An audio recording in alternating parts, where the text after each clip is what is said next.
Hello, everyone, and welcome back to another episode of Justin the Food Entrepreneur Show. I'm Justin Bizzarro. I'm your host. That's Bizzarro. For anyone who's out there, you can find us on Instagram at Justin the Food Entrepreneurs. If you want to find me personally, you can find it at Justin Bizzarro. Again, that's Bizzarro. For anyone out there that's not using the double R's and the double Z's, it's probably not me, and it's probably not a verified source if they are using my name. So I just want to make everyone aware of that. Also, if you want to find us, you can find us on Spotify or wherever else you grow yourself through podcasts. And if you're hungry and you're sitting at your office or sitting on your couch and you don't want to go out, I recommend opening up the DoorDash app and trying to find any of the entrepreneurs that have been on this show. So with my pleasure and my excitement and my joy, I have another guest back on, Dennis Alazzeh of Chicken Waffles from Kansas City, Missouri. One of my favorite people that I've interviewed on this podcast. I can say that. I'm the one who runs it, so I can have favorites. And it's just like both my kids are my favorite kids, my stepkids. Like, you know, they're both my favorite, but I can say you're my favorite right now. And depending on how they're doing. So, Dennis, let's talk. You have been expanding this business like crazy, but let's go into the backstory a little bit. I recommend everyone listen to part 1 and part 2, but let's talk about a brief story of how you opened the first location and design your menu and what's on your menu. And then let's jump into sort of what you're doing with franchising, how you got into your first franchise deals there in Kansas and in your local area, but then now have expanded into other states. So I said a lot there, but I'm going to give you the mic for a while and let you explain, you know, the story of how you started your first store. Thanks, Justin. It's good to be back, and thanks for having me.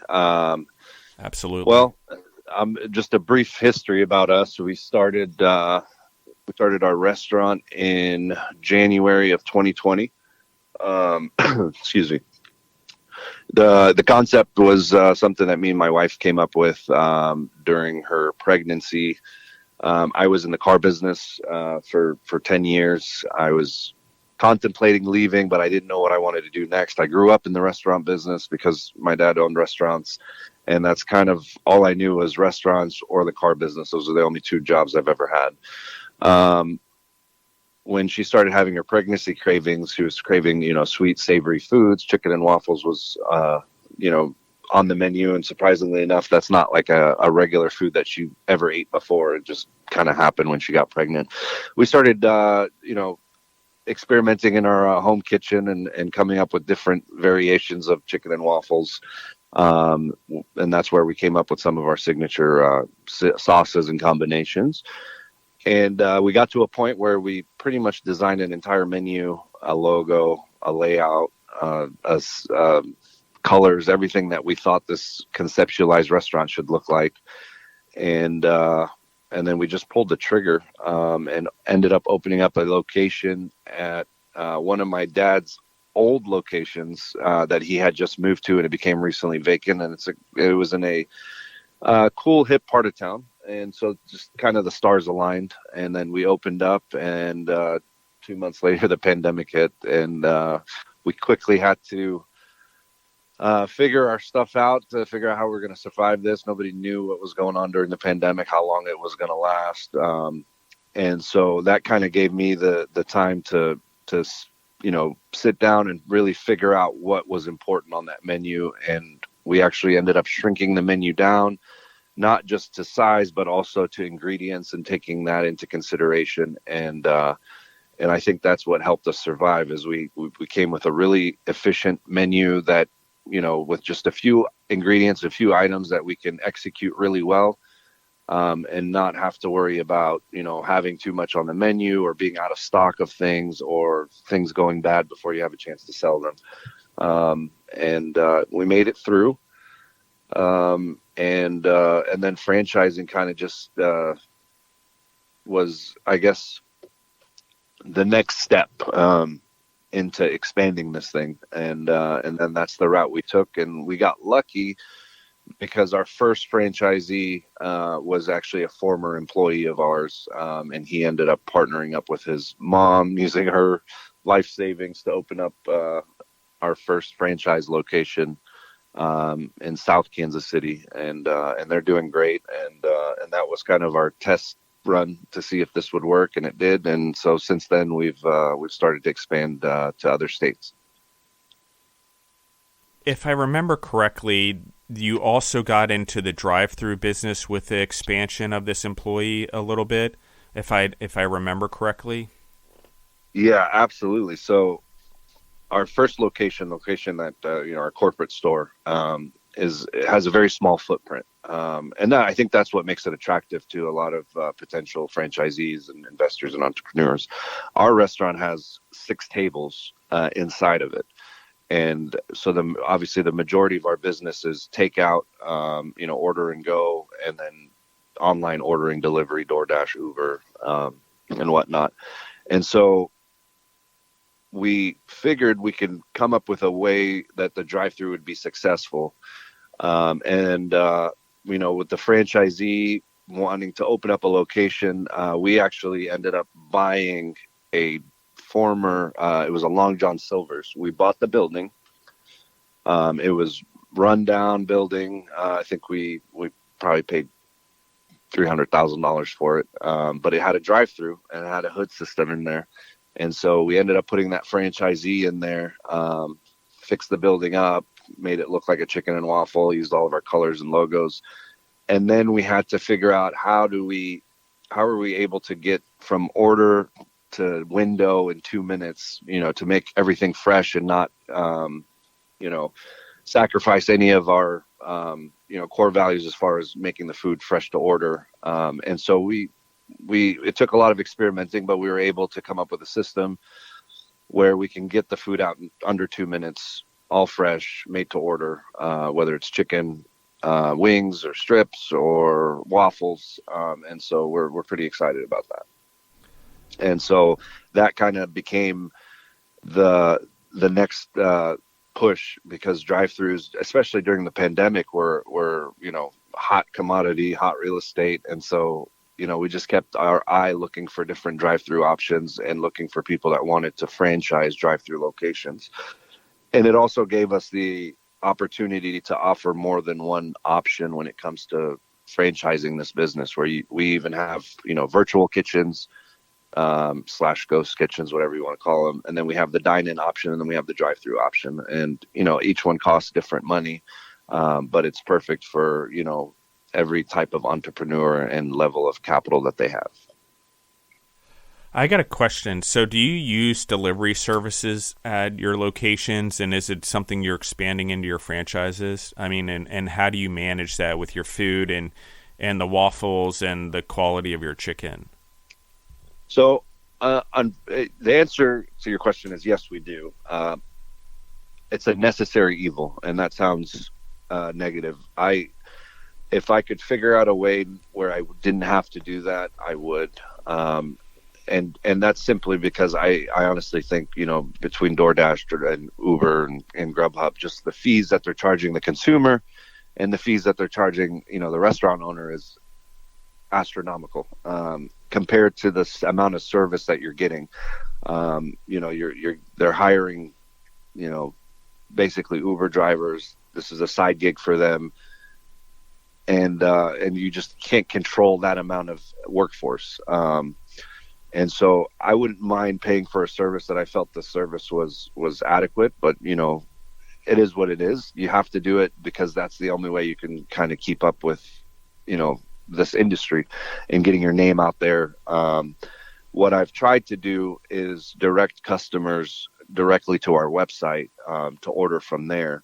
And they have the option to order delivery through our website. And we do partner with DoorDash to utilize their driving infrastructure, the driver infrastructure, to deliver those orders and fulfill them. But if they order through my website, I have more control over the data of the consumer, and I'm able to reach back out to them versus them going through that third party. They don't share that information with me, so I don't know this customer's email address, their phone number, where they live, or anything like that. I'm also able, with that information, able to reach out to the customer if there is a delay, if the driver's taking too long. And so I always prefer that a customer goes directly to our website and orders that way. And the way I get customers to do that is, just different marketing strategies, whether it be putting a flyer inside their bag and saying, hey, next time order from our website and get $5 off or whatever it is, to, QR codes, Instagram and whatnot. But yeah, all the other, all of our franchise locations are using the same delivery service. It's just standardized. It's good for business. I'm not going to lie. It's helped us. But again, I just feel like the cost of that is a lot, but again, a necessary evil. Yeah, I've done some consulting work and helped out some friends and stuff like that in the business as they've gone more into this space.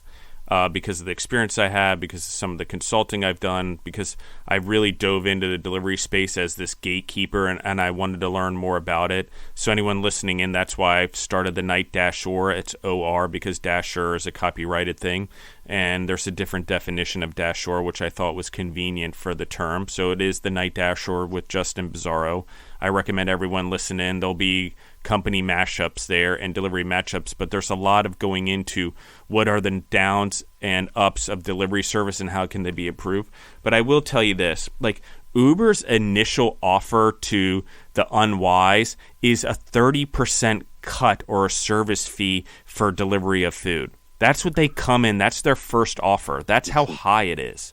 Okay. So that's how they got me the first time. And I've just blown away because, I mean, you can negotiate it down, but they are still the highest service charge for the merchants, even though, and it's weird because they'll pay some merchants to have exclusivity with them, but then other merchants, they gouge them out of the money and charge them 30%. But anyway, you were saying that that's how they got you. Yeah, when I first, so I brought in DoorDash, Uber, and Grubhub right as the pandemic hit. And the reason I brought them in was because I was 3 months old. Nobody was leaving their house, so I wasn't going to get any organic traffic. And nobody's ever heard of me before to look me up on Google or my website to order from me that way.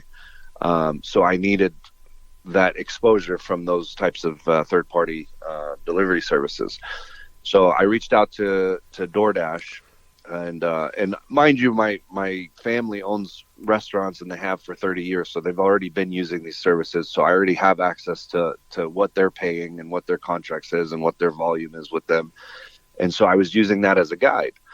And so DoorDash, I pretty much pitched them, hey, my brother's managing, Jerusalem Cafe down the street. You guys signed up with them, 4 years ago or 5 years ago, and they're at 17%. And I need you guys to match it. And they did. And Grubhub did the same thing. And then I call Uber and I tell Uber, hey, I want to sign up and it's a new concept. And, my brother's at this. Oh, well, right now it's 30%. It's non-negotiable.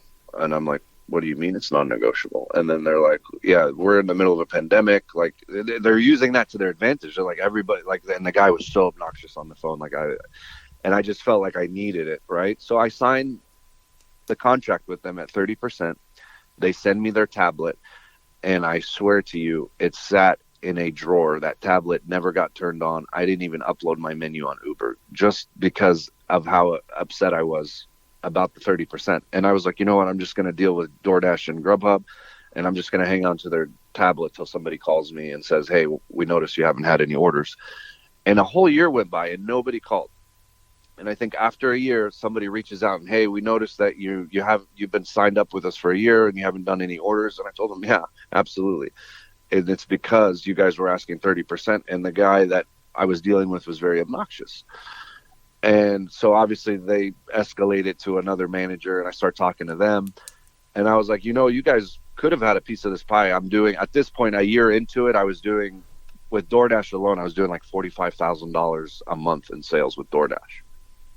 And I was like, you guys could have had a piece of this pie, but you guys were being greedy, weren't working with me. These guys signed up with me at 17%. You guys weren't even negotiating off the 30. So since then, obviously, we've been able to knock it down. And I had them lock it in for all my other franchise locations as well. So that's been good. I think we got it down to 20%. Even then, they still wouldn't match that 17%. I know it's unbelievable, but people are paying it. And I know they say the drivers get more money and more benefit from it and better tips. I actually don't think that that is true.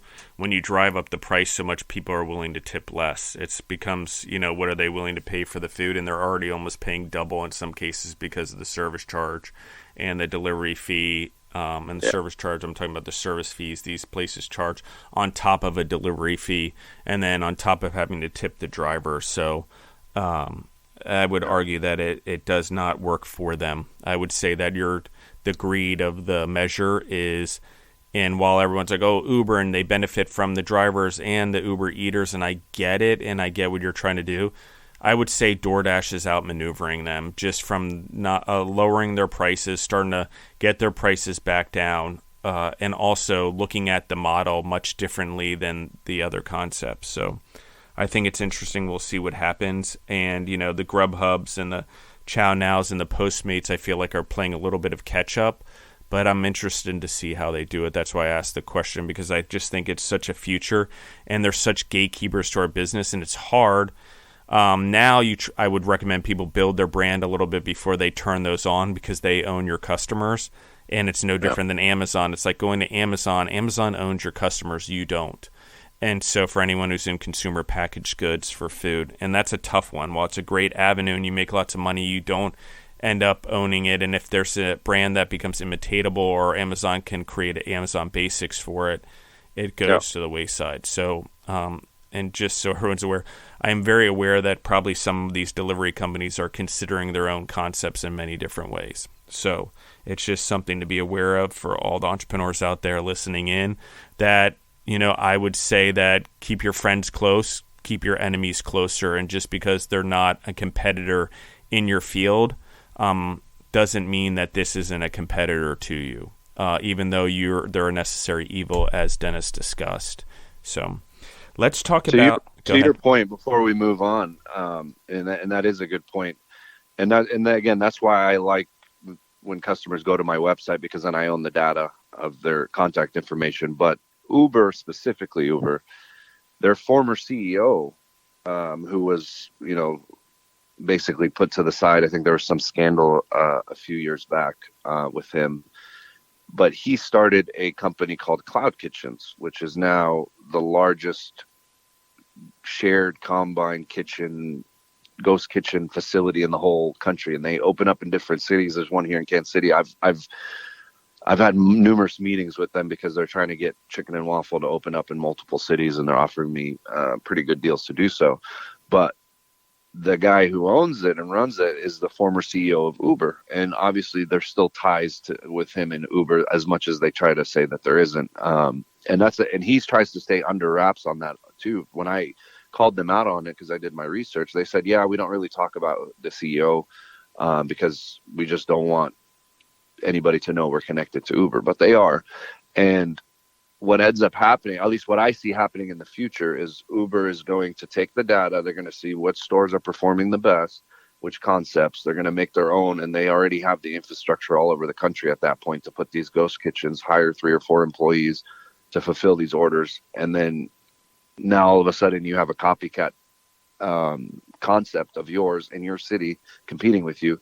And it's because you've been giving Uber your money this whole time. But again, necessary evil. It is what it is. You have to adapt. Well, and I agree with you. I think there's going to be a lot of this going on where these guys are entering the food game in different ways, and then there's extra fees, and there's lots of different ways that these companies are going about it. And the cloud kitchens are great for companies trying to expand or get off the ground. But I do agree with you. It's a temporary thing, and it might be great. And I see it that you can go across cities, and it's very tempting. It's just how much control do you have over your brand and your business and the access to it at that point? That's always my concern. The less my brand gets away from the end user, the more concerned I have, and the less I have control over it. And everyone's like, "Oh, you have control over nothing." It's not true. In your business, you have control over your brands, and it's in how those brands are representative, and they can be, for lack of a better term, mutilated or bastardized through these delivery services sometimes. And it's just the way it is, and it is a necessary evil, and we are adjusting. But I would say there's a lot of entrepreneurs that are trying to figure out how to deal with this space, or what is the delivery business. And, it's great because a DoorDash driver can pick up, a stack, which means he can go to 4 different restaurants in like one location, even though they're all different. And that I get the benefit there. Everyone wins. But the problem is the way the data, who gets the data, and the restaurant doesn't necessarily get the same data to understand what's going on. And next thing you know, there's competitors or encouragement of competitors or ghost kitchens going on in their area, where companies are encouraging what would be competitors to come into the market that weren't normally there.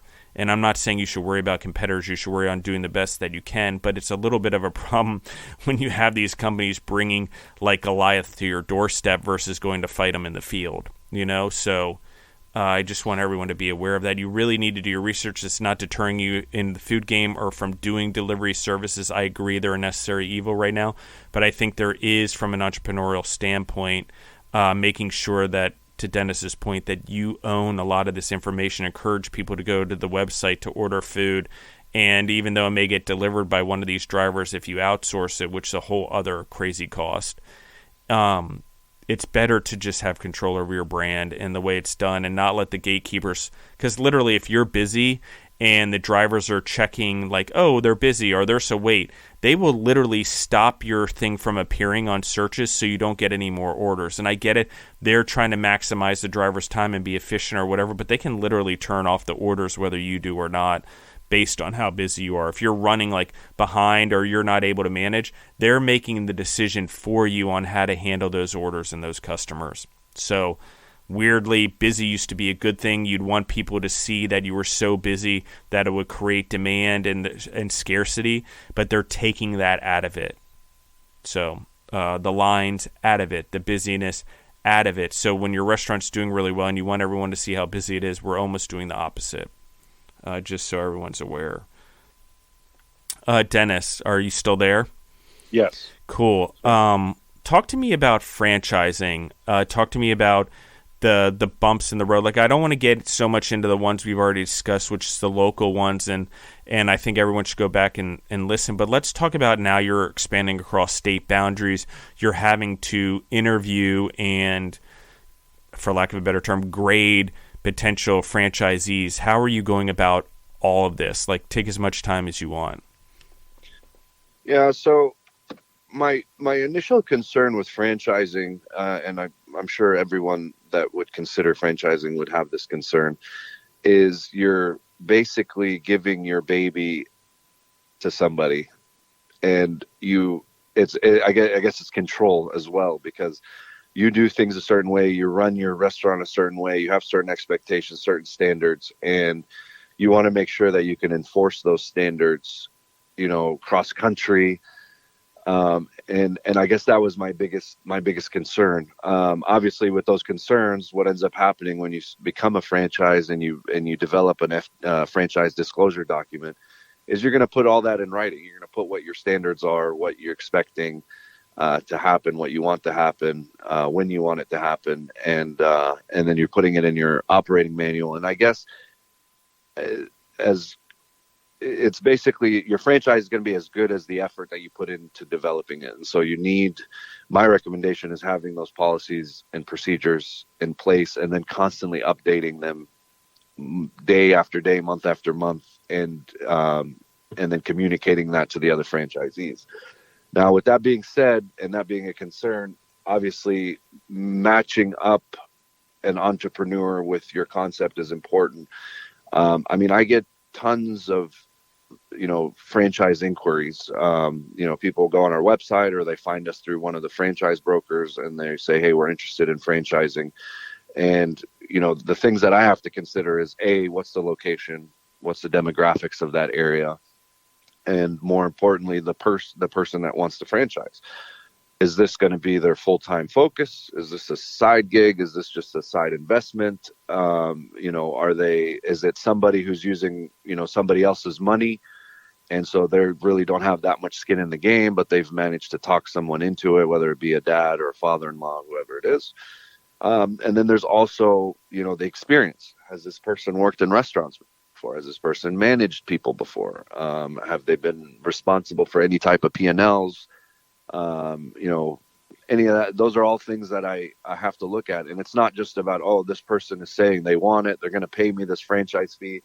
If it was just about collecting the franchise fee, this brand wouldn't last. It wouldn't work out for me in the long run, because they'd open, they'd fail, and then what good does that do me?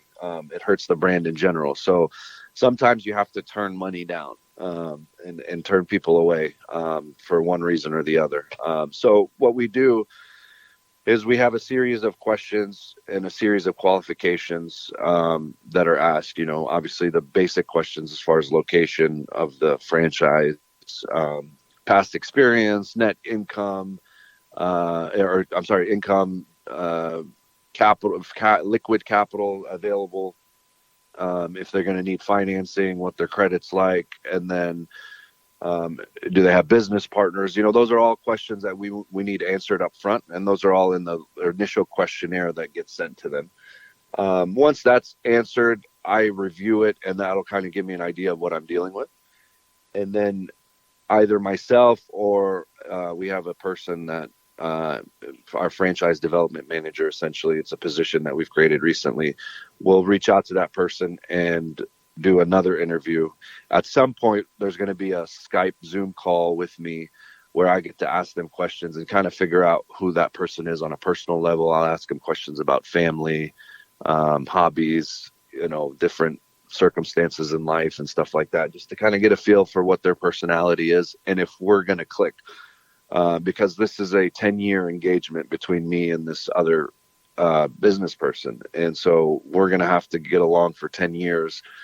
And so I just need to make sure that I like this person and they like me, and it might work out one way or the other. And if that's all good, then, we'll go ahead and we'll execute a franchise agreement. And then the process starts, the real process starts as far as finding locations, getting permits, equipment, and all that. So that's kind of where we are right now, as far as the stage. After we sold the first one, and it's been open for over a year now. But we're able to take those numbers and really, now we have 2 stores, the corporate store and that first franchise location. And we were able to look at the sales, the numbers line by line, and see which one's performing better, what's different here, and really tweak our entire, back end of things. And then we're able to show those numbers to customers or to potential franchisees. And that's obviously what, at the end of the day, that's what's helping us sell these franchises. I love this a lot. One of the reasons I love it is because have it so thought out now. Did you come to this from trial and error? Have you done research? Have you looked at other people that have done franchises? Because the standard operating procedures book, the sort of the points that you made, like, how did you come up with these? Were they just come naturally from the first experience, or talk to me a little bit about that? Yeah. So there's a company. There's a few companies. There are niche companies that do franchise development. I ended up interviewing 4 of these companies. There's some in New York, some in New Jersey, there's some in Florida, there's some in California, they're everywhere. And I ended up interviewing 4 of them and ended up picking one. And what these companies do is you pay them a fee. It's a pretty substantially large fee. And it's a gamble, basically. You're going to pay this person, $65,000 basically. And what they're going to do is they're going to walk you through the steps of becoming a franchise. And they're going to tell you, okay, you need to come up with an operating manual. And what they do is they'll send you a list of 200 questions. And you basically answer those questions and with as much thought as you can. And the more information you answer in those questions, the better your operating manual is going to turn out to be. And they basically ask you questions like, they're very open-ended questions like, what's the first thing you do when you open the store in the morning? And, when you're closing out, what are your closing procedures? And when you're, stocking the kitchen, what do you stock first? How do you label things in the refrigerator? Like, there's very detailed questions that require good, thorough answers. And once you complete that step with the company that I use, and the name of that company is Franchise Creator for anybody that's interested. And so you answer those questions, and then they will basically write out an operating manual, and then they'll send it to you. And then you read that operating manual, and then if you feel like, and it has a table of contents, it's very organized operating manual. And if you feel like you need to add more things to it, and they also recommend things, like different HR policies, employment policies, clocking in, clocking out, stuff that you might not have thought of. They'll recommend that it gets added in there based off of their experience. And so once you read over it, you're good. You go to the next step, and they tell you, okay, we need to come up with the franchise disclosure document. They'll send you another set of questions. You have to answer all those questions, and they'll ask you, do you want to disclose your financials? What are your sales? How many franchises are you going to award each person? Are you going to allow absentee franchisees, or do they have to work in the restaurant itself? And they'll ask you those types of questions, and that's where they'll develop a franchise disclosure document, which once you answer all those questions, it ends up being, a 180-page document, basically contract document that you would read over. And if that's all good, then you go to the next step, which is creating a marketing plan, and so on and so forth until it's about a 4-month process. It took me longer. It took me about 6 months, I want to say. And the reason it took me 6 months is because I kept going back and forth and editing and adding and took my time to actually read it and make sure that it was just the way I wanted it. And so in 6 months, you'll basically have everything you need to become a franchise. And then they'll get you registered in whatever states you want to get registered in. Of course, that's for an additional fee. And then you're allowed to start selling franchises. These companies will get you up to this point. After that, you're kind of on your own. They're not selling the concept for you. They're not finding you franchisees. They're not, they don't tell you where to market. They don't tell you how to market. You're on your own at that point. So if you need help getting to that point, and you have the money to do it, these companies are great for it. But don't expect to just start selling franchises left and right once you finish this process of 3 or 4 or 5 or 6 months in my case. You're really that's when the real work starts, because now all of a sudden you've invested $65,000, and you took a bet on your concept, and now you have to execute. You have to sell them, and you're going to have to sell like 3 franchises just to recoup your initial investment. And so that's the scary part. But like anything, you just keep researching, and that's what I do. I don't work in my restaurant as much as I used to anymore. Obviously, I stay close by just to keep an eye on things and make sure everything's done correctly. But most of my time is spent, marketing the franchise concept and researching, essentially. And I'm looking at different franchise disclosure documents. So I'll pretend to be somebody I'm not, and I'll request information on, Dave's Hot Chicken, and they'll send me their FDD, for example. And I'll read over it, and I just compare it to what we have, if they're allowing area development and what. I mean, there's a lot of terminology. There's a lot of things going on. But I'm constantly reading to constantly improve and make our concept more appealing to those who are interested in franchising. I love this. Is there, talk to me about leadership qualities? Is there, of these franchisees, are there certain, moral and ethical character or things that as you're meeting with them that you're looking for beyond whether they come to the table with just the money? Yeah. So for me, that's a good question. For me, the money is the last concern. I mean, obviously, if it was, at this point, as successful as this concept is, that I have my location and then the one franchise location that we have. And luckily with that first franchise location, the people running it are people that I knew, right? He worked for me. I know this kid. He's a hard worker. So I was very comfortable with them. Now, first one was easy, and it's never that easy. Um, every other one that we've dealt with afterwards has been very difficult. But we got lucky with this first one. But as far as the leadership quality, the money is, I mean, I could go get a loan right now and open up another location and a third and a fourth and a fifth and keep hiring managers and keep them close by, and I keep my eye on them. That's not the idea. The idea is to scale nationwide, and franchising for me was the only way to do that quickly, because I'm a believer in momentum. So as far as the person, obviously that's where that Zoom call comes in.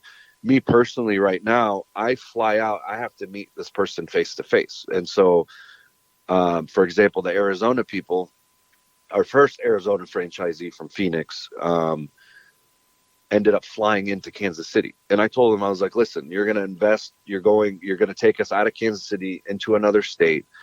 And I get that the numbers look great to you. I get that you like our concept and everything's fine, but you have never tried our food. You've never been here. I just don't understand how you think you're going to invest in something that you've never tried yourself. And they're like, well, we know it works. And then I'm like, no. Like, you're going to have to come down. So he flew out, him and his partner, they flew out, and I wined and dined them. I showed them around. I showed them this location. I showed them the other franchise location. So, I mean, both locations, I should say, in Kansas City. And they tried everything on the menu. And at the same time, I'm getting to know this person. I'm getting to find out, what they like about us, what they like in general, what their past business adventures were like. And it just makes me more comfortable with the person. And it almost becomes kind of like a friendship versus just like, it's all business. I can't ask you personal questions and whatnot. So we did the same thing with all the other, the two other franchisees in Arizona as well. So there's a total of 3 in Arizona. And I ended up flying out and meeting them there. I went to their house. I met their family.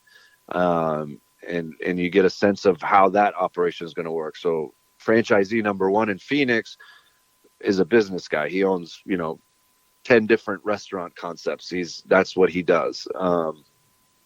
Franchisee number 2 and 3 are both family oriented people. And this is going to be a family business, and it's going to be a husband and wife and son, and then a nephew. And it's just, that's how they're going to operate. And I like that, because you could tell that they're all invested in it. They're all excited. The college age son is the one that brought it to the attention of the dad. And then the dad reached out to me. And so I got to meet that college age son when I went down there. And that's also, exciting, and see the excitement on their face. And they're like, oh yeah, I'm going to bring all my friends here. I'm going to be working here all the time. It's going to be my life. I'm so excited. So, at the end of the day, I'm looking for like a personal relationship with these people. If I can't stand this person, I don't trust them. They feel snaky to me. Like they're just going to give me a headache. Like, I don't want to sign a 10-year franchise agreement with this person. It's only going to bring me a headache, no matter how much money it is. I don't need it. It comes to a certain point where money is important, but peace of mind is more important. I don't want to make $3,000 or $4,000 or $5,000 a month in royalties off of somebody, but they're driving me nuts and not doing what I want them to do, and not respecting the brand the way I want them to, or representing the brand, I should say. And to me, that's reason enough not to take every deal that comes to the table. Awesome. I love this. What is it that you're hoping this goes? Are you hoping to be how do you strategically take this on? Because I don't know if you want to jump around states, but have you thought about sort of expansion? Because you've kind of jumped from Missouri, Kansas City, Missouri into Arizona, but I'm not sure that I think that's probably opportunity. But have you thought about like strategically how you're going to handle this? Because I feel like, you're going to create a demand and you're going to get a lot of franchisees from different states. Have you thought about expansion and where your next steps are after Arizona? Yeah. So if I could, I don't want to say Arizona was a bad move. It wasn't. It was essentially a deal that, the first one anyway, Phoenix, that was a franchisee that reached out as soon as we, basically started franchising. We had the first franchise location open. A few months went by. I'm spending, maybe $2,000 to $3,000 a month in, Google ad spend and Instagram promoting the fact that we're now a franchise. And these people saw the ad and reached out to us. And so for me, it was excitement. Oh yeah, this is going to work. I'm going to sell my second franchise. It's going to be awesome. And it's going to be in Arizona. And there's a lot more population and a lot more people that go visit Arizona than Kansas City. And so I figured I'm going to get a lot of exposure. If I could go back, I mean, I wouldn't go back and change anything, but let's just face it. It's a lot easier. What I've learned from that, making that decision, it's a lot easier to expand closer to home. And the reason I say that is because there's a lot of logistics involved with franchising if you're doing things very standardized like we try to. So what I mean by that is we create our own breading for our chicken. We create our own chicken marinade for our chicken. We create our own sauces. And when we had one store, all that was easy because I would come in the morning and I would be prepping all that stuff in our prep kitchen, and I'd prep enough for the whole week, basically. As we got busier, that became impossible because I can no longer physically, there's not enough hours in the day for me to produce as much as the breading that we use and as much as the sauces and everything like that. And obviously these are secret recipes that I just don't want to give to every employee that I hire. I just don't want it out there. I mean, it's not rocket science what these recipes are, but it's still, at the end of the day, it's our recipe. And so what I ended up doing was I found a local food packaging factory here in Kansas City. We signed NDAs. I gave them my recipes, and they started manufacturing our breading for us. They started manufacturing our sauces, our waffle mix, all that stuff. And then US Foods, our food distributor, would pick the stuff up from the factory and then distribute it to my store and then the other franchise store in Kansas City. Well, when you start going to different markets, that becomes very difficult because now this factory the factories in Kansas City. I got to get it shipped to Arizona. And if it's just one store in Arizona, that's very costly. If it's 3 stores, 4 stores, 5 stores, it actually makes more sense. Because then it's all going to go on one truckload. It'll go from one warehouse to the other and then get distributed to the other stores every week or whenever they order it. And so I have to keep that in mind. I can't just take another franchise store in New York, for example, because that's going to be another very expensive shipping logistically to get that stuff over there. And so what I'm trying to do now that we've had, some traction going on with the franchising is I'm trying to lock people in on area development. So if they're going to go into a state that's far away from me, for example, let's say somebody wants to open up in Tennessee, I'm going to try to lock this person in and say, okay, well, Tennessee is not essentially in our planned expansion for this year, but I'm not going to stop you from opening there. However, I'm going to ask that you sign an area development agreement where you're going to agree to open up 4 locations in a specific city over the next 3 years, for example. And they'll pay for, a percentage of the 4 stores up front, and then they'll pay for the other half, for example, when they open up each individual store. That to me will work because then I know I'm going to have 4 stores there. It'll make sense to start shipping the stuff there in bulk. So that works. But I had to take a step back for a second and start focusing on the states surrounding me and the cities surrounding me.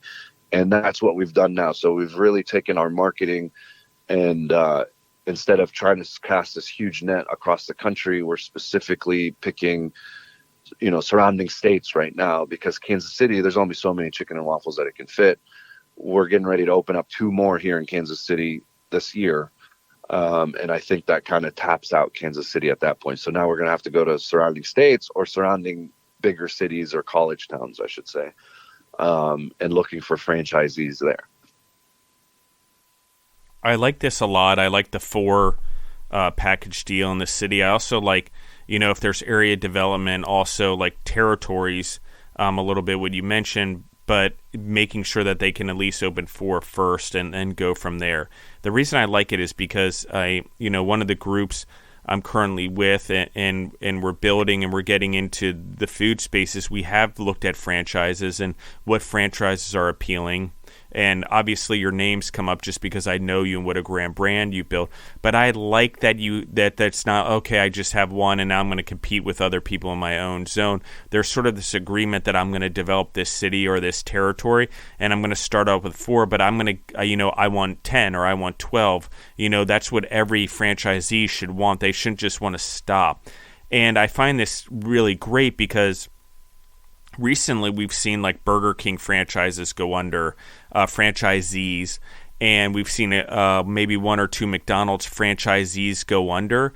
And here's why. It's because McDonald's grew so quickly and they did so much, they didn't require minimums. So there's some of these that have 1, 2, or they go in, they grab territories and they didn't develop the territories properly or the area properly. So now in the long run, with labor shortages, with the high competition, these franchisees haven't adjusted well because they weren't set up at the beginning necessarily the right ways, in my opinion. And McDonald's being the powerhouse that it is, and Burger King once being a powerhouse, one of the things that they're lacking, particularly in Burger King's case, is they never modernized their processes also that you're talking about. And that's now hurting them. They haven't modernized their brand, they haven't modernized their stuff, and they haven't got with current times. But one of the things that I always hear and that I like about you, Dennis, is you're always pushing to make things better, and you're going to have a brand that'll last a long time, and you're not here to like try to sell the company public and have investors that are going to deter what you're saying. You're focused on what are the franchisees have to offer, what kind of money do they have, how do I expand this brand using franchisees without needing to say go to the public or whatever to get more money invested in your company. So I think with today's world, you're doing it in a better way, and you're also building a better relationship with the franchisees, and I think you're setting them up for success in the way that you're doing it. Just my opinion, but thank you. Yeah, obviously that's the goal. I mean, I never set limits, and honestly, the growth kind of scares me, which is a good thing. I like being scared when it comes to business because that means you're on the cusp of doing something, that you wouldn't have normally done. And so that's exciting. But again, you have to, it's an animal. I mean, the way this thing grows, last year I had an entire year where I just sold that franchise in Arizona, but we had in Phoenix, I should say. But we had so many inquiries come in and so many meetings and so many deals that would get literally to the finish line and then fall through. And it would be because the SBA didn't approve the franchisee for a loan, or their bank, or I had one person, like literally the day of signing or the day before signing, the bank calls me and says, yeah, they bought a Tesla, and so we're not going to fund this deal. And I'm just like, wow, like who does that? Who buys a car right before they're about to, close on a loan? No kidding. And so we went, I mean, it was a lot of like excitement and then just boom, bad news. And then I would just get super down about it. And I got to a point where I was like, I wasted an entire year where I didn't, like, I had the ability, I had the manpower to open up my own locations. I could have opened up 2 locations last year myself, like another 2 corporate stores. I had the funds and the manpower to do it, but I didn't do it because I was trying to sell these franchises. And I don't want to open up a corporate store in Kansas City and then somebody says, oh, I want a franchise in Kansas City. I'm not going to sell them a store that I've already spent, tens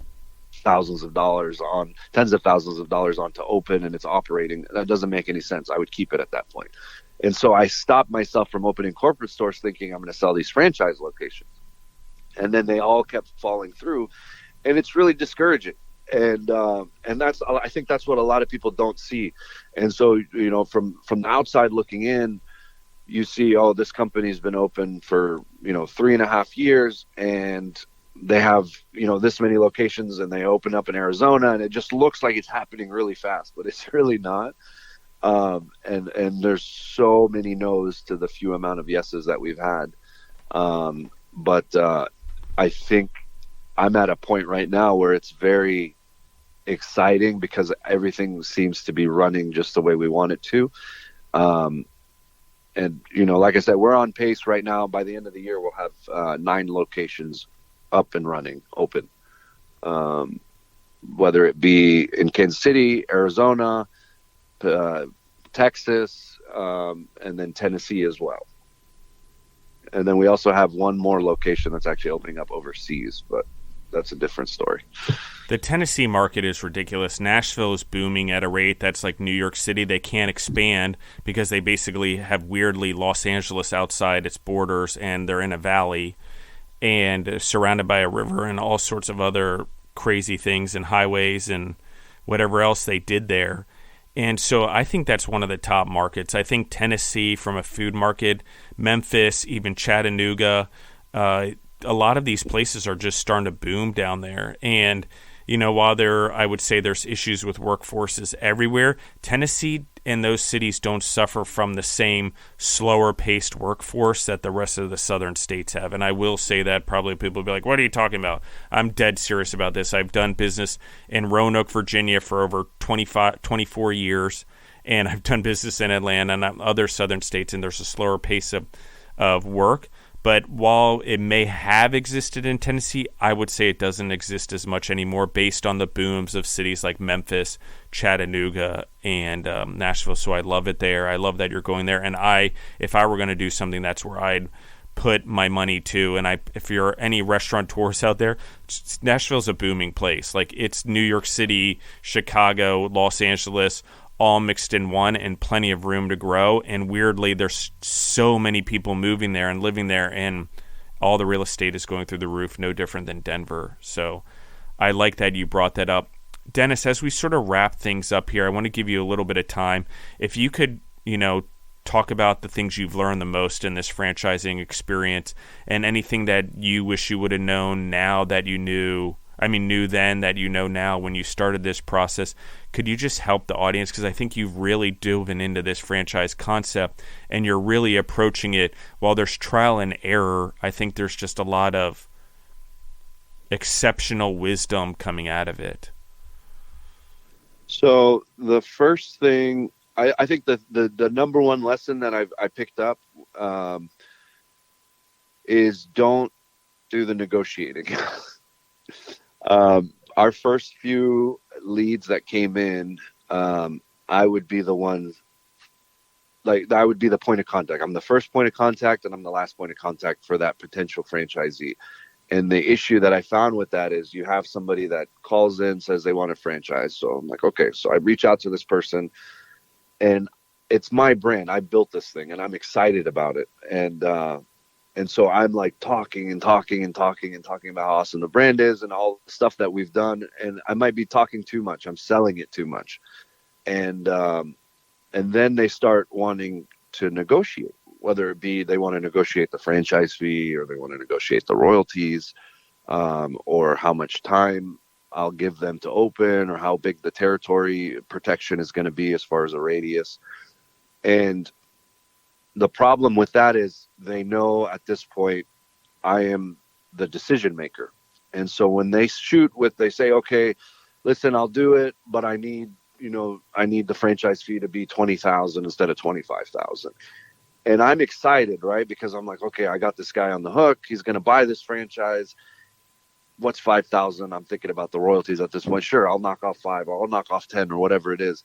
And that's the real issue right there, because I'm too invested. I'm too in love with this brand to be able to, and I want to see it grow, that I'm not going to make the right business decision, and because the excitement's going to take over.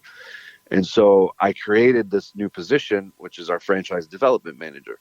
And this person is the buffer between me and this franchisee until it's necessary. And so what this person does is he knows everything about our brand. He knows how much everything costs. He knows the rules. He knows what I'm looking for, and he'll get that information and he'll provide it for me. And so now I have kind of almost a leg up. I already know what I'm getting myself into before I talk to this person. And then once negotiations start, he's the middleman. And so there's no need to give an answer right away. He could be the bad guy, or I could be the bad guy, and he could say, hey, listen, I'm going to try to talk to Dennis. I don't think he's going to do it. And I think that's very important for anybody. If you've already started franchising and you haven't done this, I think that's a key right there, is to find yourself somebody that's, good on the phone, that can be your franchise development manager. The second thing I would say is have a goal in mind. I mean, as far as how many locations you're going to open up in 6 months, in a year, like I'm talking short-term goals, and make sure that they're achievable goals. Don't sit there and say I'm going to open up 100 until you actually have that momentum and that brand awareness to where you are doing, 130 like Popeyes is or whatever per year. And really figure out the math it takes to get to that location. How much advertising dollars do you need to get to that? How many phone calls do you need to make? How many locations can you actually physically open because of the logistics of where you are as far as your distribution, supply chain and all that, and figure out if that's even something that you want to do. So those are the two things. And then really figure out if you didn't hit that goal. Like last year, I didn't hit that goal, and I had a goal of opening up 5 locations last year. And I sat there, trying to figure out, okay, what did I do wrong? And to be honest, it's like I would get these leads and I would be like, okay, I'm working this guy, we're going to close this deal, and then I'll jump onto and then we'll find somebody else. And I wasn't working 5-6 deals at the same time, which is what I should have been doing. But I figured I didn't want to blow up that fast, because in my head, I was like, okay, well, if this person franchises in this part of town and this runs to this part of town, this one wants in a different city, there's no way I'm going to be able to, if these all close at the same time, there's no way I'm logistically going to be able to train all these people and open this all up at the same time. And so I would pause everything and kind of do one at a time. Well, this one fell through and this one fell through, and now I ended up at square one again at 0. So I've had to implement some processes, even when it comes to training. Like our training at this point is so streamlined and process oriented that it's very easy. I don't stress out about it anymore. Technically I don't even need to be the one to go train. I still like doing it because I want to be involved in these early stages, but I have trainers now that I feel comfortable sending to a site, flying them out and training to open up an entire store within 2 weeks. So those are all things that you might want to consider ahead of time, because once you sell your first franchise, the clock is on and you're going to have to deliver on what you've sold this person, which is essentially a running concept. So those are my 2 pieces of advice. Yeah, I love that. That was awesome, actually. Dennis, before we get off, where can they find you online? Chicken Waffle Co. on Instagram, Facebook, TikTok. It's all Chicken Waffle Co. one word. You could also find us on our website, chick-in-waffle.com. Yeah, please, if you have any questions, our email contact forms are on our website or through Instagram DMs, and feel free to reach out.